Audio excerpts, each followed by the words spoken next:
नमस्कार दोस्तों, मैं केसी साहू सर आप सबका स्वागत करता हूं आपका ही अपना चैनल केसी सर के क्लासेस में। दोस्तों, आज मेरे चैनल ने 50,000 सब्सक्राइबर पूरा कर लिया है और इसमें आप सबका योगदान है, आप सबका आशीर्वाद और आप सबकी दुआ है। दोस्तों, क्या आप जानते हैं कि जितना देर में हम पलक झपकते हैं उतने देर में गूगल जो है 50,000 रुपए कमा लेता है और मुझे 50,000 सब्सक्राइबर करने में साल भर लग गया। ध्यान दीजिए दोस्तों, एजुकेशनल चैनल में बहुत मेहनत करने की आवश्यकता होती है, बहुत मेहनत करना पड़ता है। अगर मैं इंटरटेनमेंट वाला चैनल बनाता, म्यूजिक वाला बनाता या कॉमेडी वाला बनाता तो 50,000 सब्सक्राइबर हो सकता है बहुत जल्दी हो जाता, लेकिन नहीं, मुझे तो एजुकेशनल चैनल ही बनाना है और बच्चों को पढ़ाना है। तो आप लोग मेरे चैनल को यूं ही सपोर्ट करते रहिएगा। आपको एक बात पूछना चाहता हूं, वीडियो के शुरुआत में एक आपको बैनर दिखा होगा, उसमें कितने बार मैंने गणित लिखा है? आप जरूर मुझे कमेंट करके बताइएगा, क्योंकि आज मैं एक स्पेशल गणित बताने वाला हूं। ध्यान दीजिएगा दोस्तों, आज हम ना एक प्रकार का यहां पर मैंने लिख रखा है सूत्र कैसे बना होगा, इसके बारे में हम एक तहकीकात करने वाले हैं। जी हाँ दोस्तों, वैज्ञानिक लोग क्या करते हैं, कहीं ना कहीं वो बहुत ज्यादा सोचते हैं किसी चीज के बारे में, एकदम गहराई से सोचते हैं, तभी वो कोई ना कोई सूत्र का क्या करते हैं, व्युत्पत्ति करते हैं, मतलब कोई ना कोई सूत्र को बनाते हैं तो वो बहुत ज्यादा सोचते हैं। तो मैंने भी आज एक ऐसा ही तरीका सोचने का प्रयास किया है कि इस सूत्र की उत्पत्ति होती कैसे है। तो सिंपल सी बात है, मुझे ये दिमाग कहां से आया, जैसे ही मेरा आज 50,000 सब्सक्राइबर हुआ, ठीक है, 50 के लिखा हूं, 50,000 सब्सक्राइबर जैसे हुआ तो मुझे एक याद आया कि चलो आज मैं एक वीडियो बनाता हूं, लेकिन एक शानदार गणित बनाऊंगा।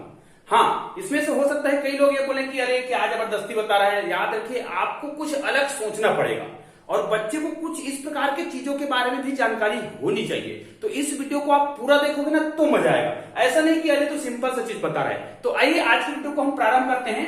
तो दोस्तों, अगर आपको कोई ये कहे कि 1 से लेकर 50 तक की संख्याओं का योग कितना है, हाँ बस इतना सुन के आप वीडियो से बाहर मत चले जाइएगा। ध्यान से सुनिएगा, क्योंकि मैं यूनिक बताऊंगा, कुछ ना कुछ तो हट के बताऊंगा। तो अगर आपको बोला जाए कि यदि हम 1 से लेके, ध्यान दीजिएगा, 50 तक की संख्याओं का योग निकालें तो इसका योग कितना होगा। याद रखिए, ये सिंपल सा प्रश्न है, सिंपल सा सूत्र है, मैं इसको सूत्र के माध्यम से हल करके बता सकता हूं, लेकिन नहीं, मुझे कुछ अलग करना है, इसलिए ये वीडियो बना रहा हूं। इसलिए वीडियो को पूरा देखोगे तो ही मजा आएगा। तो देखो, अगर मुझे 1 से लेकर 50 तक की संख्याओं का योग करना है तो मैं सूत्र का उपयोग करूंगा, लेकिन नहीं, ये सूत्र आया कैसे होगा, किसी ने तो इसको सोचा होगा कि इस प्रकार सोचे तभी सूत्र बना होगा। तो वो कैसे सोचा होगा, तो मैं ये समझता हूं कि उसने इस प्रकार सोचा होगा कि 1 + 2 + 3 + 4 ऐसे उसने लिखा होगा। ध्यान दीजिएगा, ये जो 50 है इसको यदि हम 2 से भाग दे तो कितना आता है, ये 25 आता है। तो उसने इसको आधा कर दिया होगा, है ना, आधा कर दिया होगा। आधा करने से क्या होता है, इनकी संख्याओं को जब हम मिक्सअप करते हैं ना तो वो निश्चित रूप से 50 बनाता है। कैसे बनाता है, देखिए 1 2 3 4 ऐसे करते करते हम कहां तक लिखे, मान लीजिए मैंने यहाँ पर लिखा 24 तक लिखा और 25 तक तो लिखना ही लिखना है। देखो 25 में बनाया है ना, 25 लिखा, बाकी की जो संख्या है उसको मुझे 50 बनाने में उपयोग करना है। तो 24 के बाद तो 25 आता है, 25 के बाद क्या आता है, ये 26। ध्यान दीजिएगा, और 26 के पहले यहां पर क्या आता है, 27। तो यहां पर क्या आ रहा होगा, 23। उसी प्रकार यहां इससे पहले क्या आ रहा होगा, 22। तो यहां पर क्या आएगा, 28। मतलब मैं ये बताना चाह रहा हूं, यहाँ पर जितने संख्या आया है उनको यदि हम जोड़ते जाए, इस प्रकार करते जाए, तो यहाँ पर लास्ट में देखिए 26 ऐसे करते हुए आएंगे तो यहाँ पर कितना आएगा, यहाँ पर आएगा 49, यहाँ पर कितना आएगा 48 और यहाँ पर कितना आएगा 47। मतलब इन संख्याओं का योग, इनका योग, इनका योग, इस प्रकार यदि हम करते जाए तो लास्ट में इनका जो योग है, ध्यान दीजिएगा, इन सबका योग ये कितना आएगा, ये 50 आएगा, इनका भी योग 50 आएगा, इनका भी योग 50 आएगा, इन सबको हमें जोड़ना पड़ेगा। तो लास्ट में यहाँ पर कितना आएगा, 50 आएगा, सभी जगह 50 आएगा तय है, लेकिन हमें 1 से लेकर 50 तक का करना है और हमने यहाँ पर देखिए 49 तक लिखा है, तो एक 50 संख्या और आएगा ना, और यहाँ पर हमने 25 लिखा है। अब आपको ये बताना है कि ऐसा करने से 50 कितने बार आ गया। तो आप देख सकते हैं, यहां से 1 से लेकर 24 तक लिखा था, मतलब 24 बार क्या आया होगा, 50 आया होगा इतने में। लेकिन ये वाला तो और आया है ना, ये वाला 50, मतलब इसको मैं देख रहा हूं तो मुझे पता चल रहा है कि इसमें ये कहा जाए, ये जो 50 है 24 बार तो इसमें आया है और एक बार इसमें, मतलब टोटल कितने बार कहा जाए, इसमें 25 बार 50 आया है। अब ध्यान दीजिए, ये वाला चीज तो छूट रहा है ना भाई, लेकिन ये क्या है, ये जो है 25 है।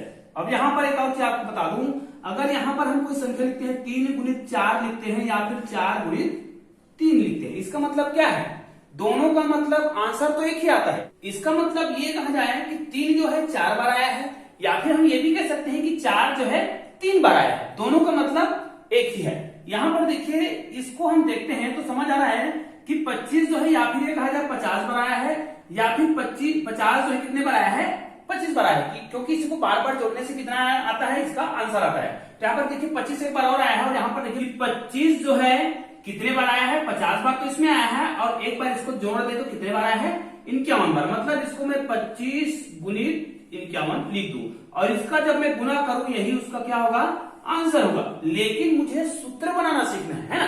तो क्या वैज्ञानिक लोग एक ही बार में, या गणितज्ञ के लोग एक ही बार में ऐसा सूत्र बना देते होंगे? नहीं, बहुत बार प्रैक्टिकल करते होंगे। तो हमने सम संख्याओं का एक उदाहरण ले लिया, और इसी प्रकार के एक और उदाहरण लेते हैं। यदि इसी प्रकार का फार्मूला आता है तब हम एक सूत्र बना देंगे।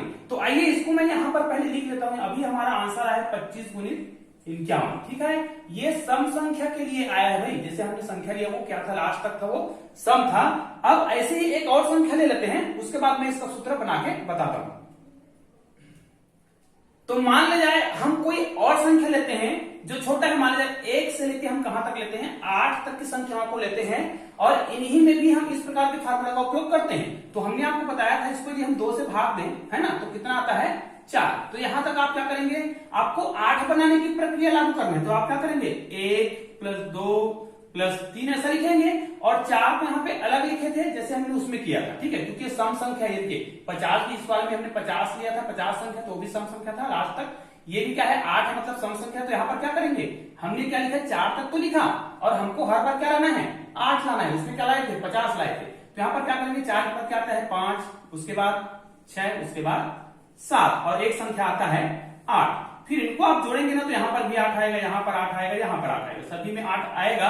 तो और एक 8 है, तो आपको समझ आ गया है कि 8 कितने बार आया है, 1 2 3 इसके करके 4 बार। अब मैं इसको शॉर्टकट में पूरा लिख रहा हूं।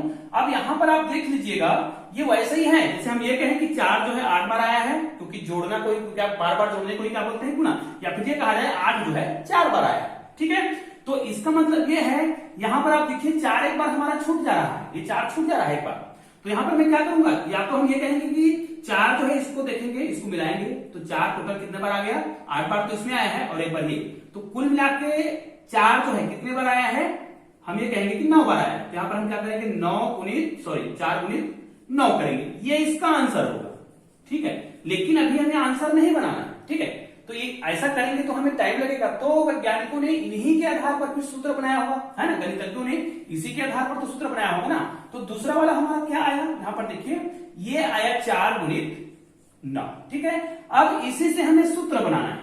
तो सूत्रों के बारे में आपको सोचना है। ध्यान दीजिए, ये भी सम संख्या था, और ये भी सम संख्या लिए थे हमने, 8 लिए थे ना, 8 संख्या, 1 से लेकर लगातार 8 संख्या लिए थे, वो भी सम संख्या है। तो ये कौन से सूत्र का पालन कर रहा है, तो आप देख सकते हैं, जैसे यहां पर मैंने कितना संख्या लिया था, यहां पर मैंने कितना संख्या लिया था, 50।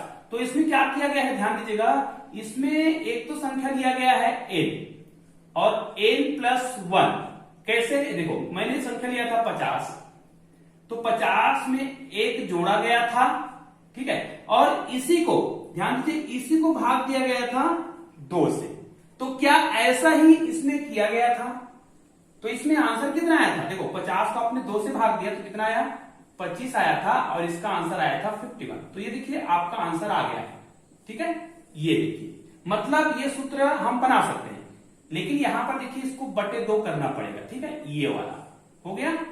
ऐसा ही क्या इसमें पालन हुआ था, बिल्कुल हुआ था। यहां पर देखिए आपको क्या करना था, यहां पर n और n+1, और यहां पर क्या करना है, बटे 2। ध्यान दीजिए, ये n क्या है, संख्या है, फिर इसको आपने आधा किया था, देखो 50 को 2 आधा करेंगे तो 25 आएगा। तो यहाँ पर देखिए ये 4 कब आएगा, 8 को आधा करेंगे तब आएगा ना। तो उसने क्या किया, इसको देखिए यहाँ पर क्या करना है, 8 करना है, और यहाँ पर 8+1 करना है, और यहाँ पर 2 करेंगे। तो यहाँ पर भी क्या आ रहा है, देखिए 4 गुणित 9 आ रहा है, जो कि हमारे सूत्र के जैसा है। तो इन्हीं से सूत्र बनाया, तो इनमें भी क्या किया गया है, ये क्या है, n बनाया गया, देखो, और n+1/2। तो ये एक प्रकार का फिर यूनिवर्सल सूत्र बन गया। लेकिन हमने प्रैक्टिकल किसमें किया, केवल सम के लिए किया। क्या यही विषम के लिए लागू होता है? अगर हाँ, तो ये जो फार्मूला है पूरा विषम संख्या के लिए भी लागू होगा।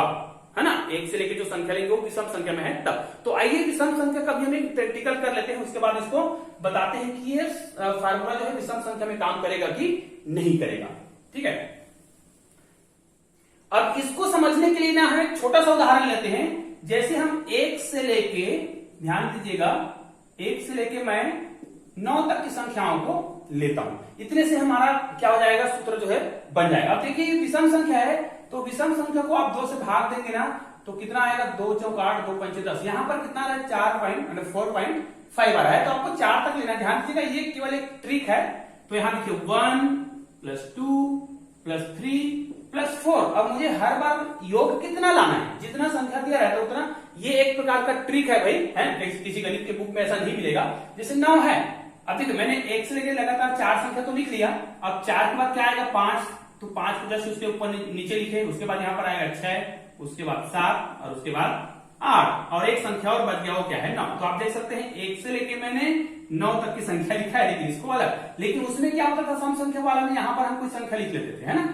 तो यहां पर क्या हो रहा है, चूंकि हमें विषम संख्या लाना है, तो आप ये तो जानते हैं जब हम एक सम और एक विषम संख्या को जोड़ते हैं ना, तो विषम ही आता है। तो यहां पर देख सकते हैं 4 और 5, एक विषम है और एक सम है। यहां पर भी देखिए एक विषम और एक सम, यहां पर भी देखिए एक विषम और ये सम है। तो यहां पर कितना आएगा, 9 आएगा, यहां पर भी 9 आएगा, यहां पर भी 9 और यहां पर भी 9 और यहां पर भी 1 और 9 है। तो इसको अगर हम छोड़ दें, इसको यहां पर ला लें, तो कितना हो गया, 1 2 3 4 और 5। मतलब हम क्या देख रहे हैं यहाँ पर, 5 × 9, या फिर 9 5 बार आया कहा जाए, या फिर इसी में यह कहा जाए कि 5 जो है 9 बार आया होगा। ठीक है, तो विषम संख्या का जब भी हम इस प्रकार के उदाहरण लेंगे ना, तो इसका आंसर ऐसा ही आएगा। तो अब यहाँ पर हम इसका भी सूत्र बना के देखते हैं। इससे पहले हमारा जो सूत्र बना था वो बना था इससे पहले वाला जो हमारा सूत्र है n और n+1/2 बना था। ठीक है, ये सम संख्या के लिए था।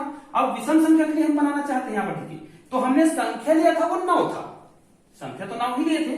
तो इसका मतलब ये है n लिखेंगे और n+1 करके देखते हैं और /2 करके देखते हैं, इतना आता है कि नहीं। तो हमने संख्या कितना लिया था, 9 लिया था, ठीक है, और 9 + 1 करेंगे और /2 करेंगे। तो देखिए इसको जब हल करेंगे तो क्या आएगा, 9 और ये 9 1 10 हो जाएगा, गुणित 10 होगा, और /2 इसको जब आप भाग दोगे तो 5 आएगा, बराबर कितना आ रहा है, 9 × 5, जो बिल्कुल इसके जैसा है। मतलब ये वाला और ये वाला एकदम सेम है, तो ये दोनों सूत्र क्या हो रहा है, एकदम सही हो रहा है। कहने का मतलब ये है सम संख्या और विषम संख्या दोनों के लिए ही यही सूत्र लागू होता है। हालांकि आप लोगों ने अक्सर गणित में देखा होगा, कई बार इस सूत्र को अलग अलग रूप में लिख देते हैं। जैसे आपको पढ़ाया जाता होगा तो ऐसा कहा जाता है कि अगर सम संख्या है तो क्या करते हैं, n/2 कर दो और यहां पर n+1 कर दो, ऐसा बोला जाता है। मतलब सम को भाग दिया जा सकता है।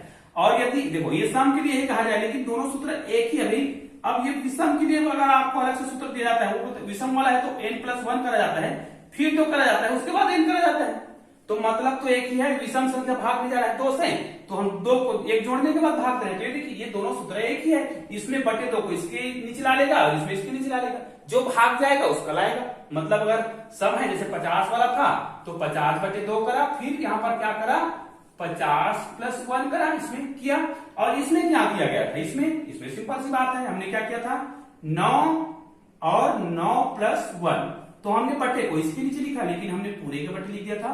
तो इस प्रकार सूत्रों की उत्पत्ति होती है। उम्मीद है ये वीडियो थोड़ा से हटके है, लेकिन किसी गणित के बेसिक चीज को सीखने के लिए हमें इस प्रकार के गणित जरूर बनाना चाहिए, ताकि आपका दिमाग जो है सोचने के लिए मजबूर हो, है ना, ताकि हम नए नए गणित को इस प्रकार बनाएं। अरे मेरे कहने का मतलब ये है कि हमें कभी कभी कठिन चीजों को ही बनाना चाहिए, ताकि हम इस प्रकार के कठिन चीजों से सरलता की ओर जाएं। अब देखो कठिन चीज को करें तभी तो हमने ये सूत्र पाया ना, अर्थात कठिन से सरल की ओर। तो दोस्तों उम्मीद है यह वीडियो आपके लिए उपयोगी जरूर होगा, और ये वीडियो यदि आपको लगता है कि बहुत अच्छा है तो इस वीडियो को अपने दोस्तों तक शेयर जरूर कीजिएगा।